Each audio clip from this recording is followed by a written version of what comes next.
मित्रों, आज फिर मैं आप लोगों के सामने मुखातिब हूँ ग्लोबल न्यूज चैनल के जरिए। और सबसे पहले मैं आप सबसे अपील ये करना चाहता हूँ कि ज़्यादा से ज़्यादा इस चैनल को सब्सक्राइब करें और लाइक करें, शेयर करें, ताकि हम लोग का संवाद बना रहे और ज़्यादा से ज़्यादा लोगों तक हम लोगों की बातें पहुंच सकें। और मैं समझता हूं कि इस समय वर्तमान मौजूद सवाल पर ही बोलना ठीक रहेगा। तो कोरोना महामारी के दौर में ये जो वैश्विक महामारी है और ये इसकी के जरिए जो भारत में एक सामाजिक उथल पुथल मचा हुआ है और पूरा देश आर्थिक मंदी के दौर से गुजर रहा है। उद्योग धंधे कल कारखाने बंद हैं। कल से सरकार ने WHO के गाइडलाइंस और अपनी अर्थव्यवस्था को मजबूत करने के लिए कुछ घोषणाएं की हैं और कुछ खोलने की, लेकिन गांव को लेकर मन में एक चिंता है। गांव हमारे मजदूरों के पहुंचने से इस समय असुरक्षित हुए हैं। तो मैं सबसे अपील करना चाहता हूं, जो मजदूर हजारों किलोमीटर से वो आपके गांव के हैं, आपके खेत खलिहान से जुड़े रहे हैं, वो आपके माटी के लाल हैं।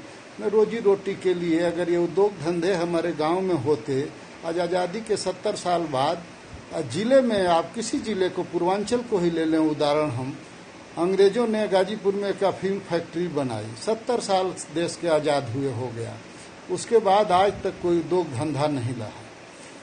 रही आप कोई कह सकता है कि आप लोग भी सत्ता में रहे हैं, लेकिन ये 2, 4, 5 साल का काम नहीं है। ये काम इस अंदाज इस तरह का होना चाहिए था कि एक प्लानिंग करके कि हमारे गांव के गरीब लोगों को जो सामाजिक रूप से बहिष्कृत, अछूत और तमाम तरह की यातनाएं यंत्रणाएं झेल कर वहाँ जीवित रहे हैं, वो उनको भाग कर कहीं दूर न जाना पड़े। पंजाब, हरियाणा, चाहे असम के बागानों में जो चाय की हरियाली दिखती है, धन दौलत की खुशहाली दिखती हो, चाहे बम्बई में एक रिक्शा टेम्पो से लेकर के, एक बार भटिंडा जाने का अवसर मिला मुझे, वहाँ 50 रिक्शा वाले बिहार के बॉर्डर, बक्सर के मिले, दरभंगा के मिले हमको। तो इस तरह से लोग जो पलायन कर रहे हैं, जो ये गोबर पट्टी है, हिंदी भाषी जो ये राज्य हैं हमारे, भोजपुरी स्पीकिंग बेल्ट जिसको हम कहते हैं, इसमें समाज के लोगों को मिजाज बदलना पड़ेगा। ये 16वीं शताब्दी नहीं है, ये मुगल कालीन मध्य युगीन दुनिया नहीं है। ये हम 21वीं सदी के दूसरे दशक के उत्तरार्ध, या कहिए कि 2020 में जी रहे हैं, दूसरा दशक पूरा होने जा रहा है।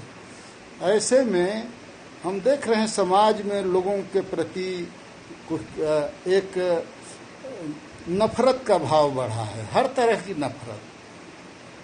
आर्थिक गैर बराबरी हो, सामाजिक गैर बराबरी हो, और सुखी कोई नहीं है। जितनी घृणा हम अपने मन में पालेंगे उतने ही दूसरे को प्रभावित करेंगे। पहले हम उसको भुगतेंगे, पहले हम उसका एहसास करेंगे।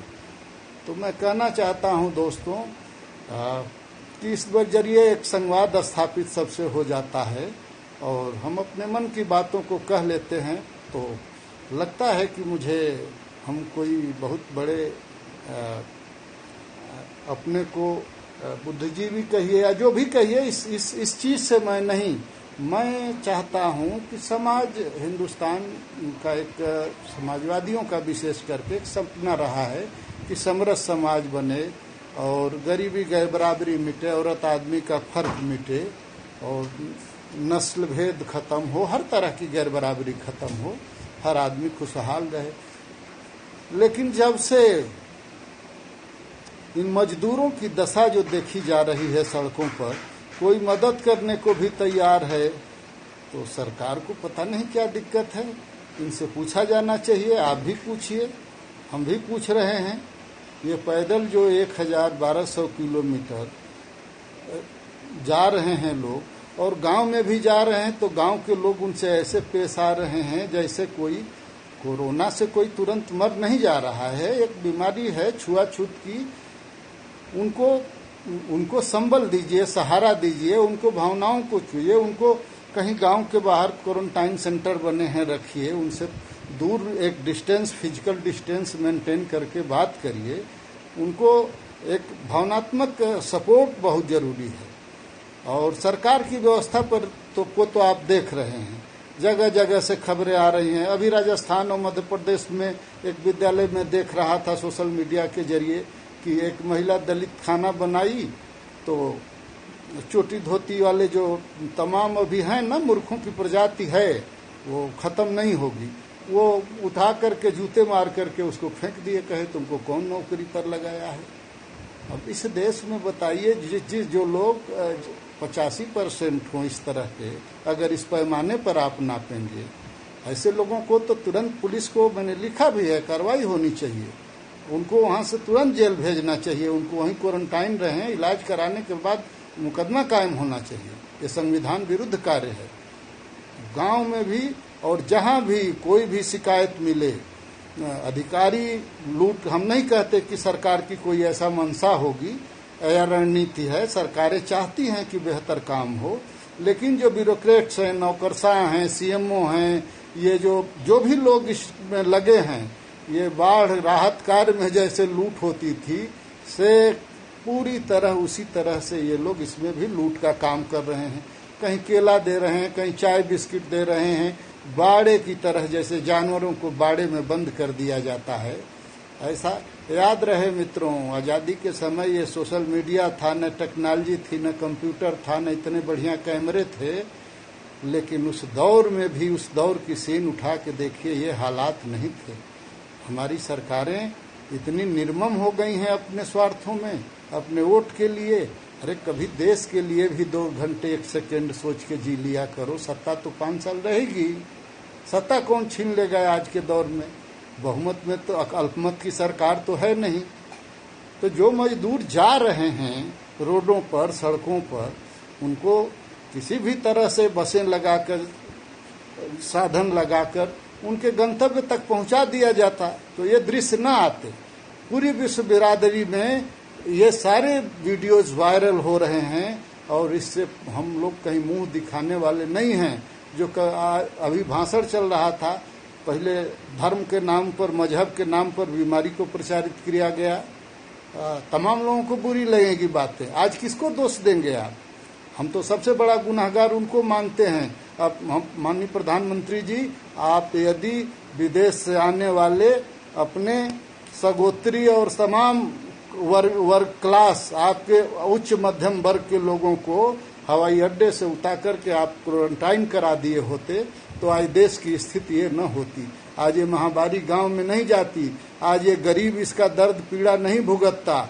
और याद रखिए, श्रम शक्ति हिंदुस्तान अभी इतना आगे नहीं हुआ है, इनके श्रम शक्ति से ही हिंदुस्तान के खेत खलिहानों में हरियाली और खुशहाली है, आपका उत्पादन भी बढ़ता है। और ये मजदूर अब लौटने वाले नहीं हैं। हमको आगे की सोचना होगा कि हम अपने जिले में, अपने गांव में, कुटीर उद्योगों में, छोटे व्यवसाय में कर्ज, लोन की, ठीक है आपने लोन देने के लिए और तमाम स्टार्टअप और मेक इन इंडिया का आप बयान आ रहे हैं और अखबारों से सूचना और तमाम टीवी चैनलों के माध्यम से जो जानकारी आ रही है, उसमें इन छोटे जिनके पास जमीन नहीं है, घर के नाम एक अदना सी झोपड़ी है, उनके लिए आप क्या पॉलिसी बनाएंगे? उनको क्यों नहीं देते? उसमें से तमाम कारीगर कुशल मजदूर हैं जो वो अपने अपने क्षेत्र में के वो एक, हम उनको इंजीनियर कहेंगे, वो अभियंता हैं, इंजीनियर एक तरह से कारीगर हैं, वो माहिर लोग हैं।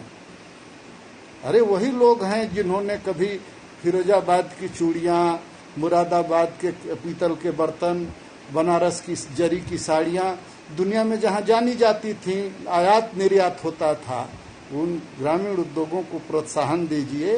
और देश के महापुरुष इतने नादान और नासमझ नहीं थे। हो सकता है कि आप इन लोगों की बुद्धि उन लोगों से बड़ी हो गई हो, समझदारी बड़ी हो गई हो, क्योंकि प्रधानमंत्री हो गए हैं, गांधी प्रधानमंत्री तो थे नहीं। और आज दुर्भाग्य है कि इसी संकीर्णता और इसी सांप्रदायिक सोच के चलते लोग गोडसे की मूर्ति बना रहे हैं। कई मोर्चों पर यह देश लड़ रहा है और विश्व बिरादरी और पूरा दुनिया आपको बड़ी हिकारत की नज़र से देख रही है। इसके लिए और ये दस्तावेज बनेगा, ये जो आज कुछ घटित हो रहा है, आपको भरोसा दिलाने में सदियों लग जाएंगे कि हम इतने ताकतवर हैं, हम इतने सबल हैं। हमारी राष्ट्र की क्षमता पर, हमारी मुल्क की खाती माटी पर, हमारे पास अकूत संसाधन पर हमें नाज है। हमारे यहाँ प्रचुर मात्रा में कोयला की खदानें, सोने की खदानें, तमाम चीजें हैं।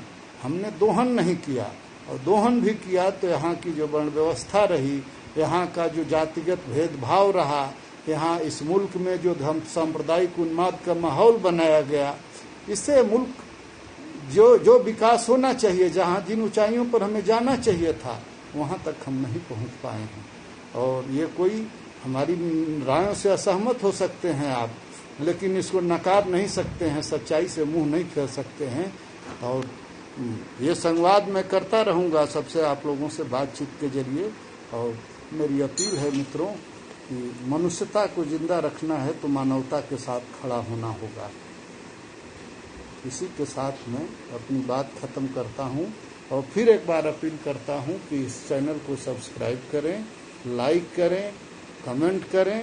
हमारा स्पष्ट मानना है कि संसदीय जनतंत्र में सहमत और असहमत को एक मंच पर उठाया जाता है, तभी यह देश, यह मुल्क, यह संविधान, यह संसदीय जनतंत्र मंच मजबूत होगा।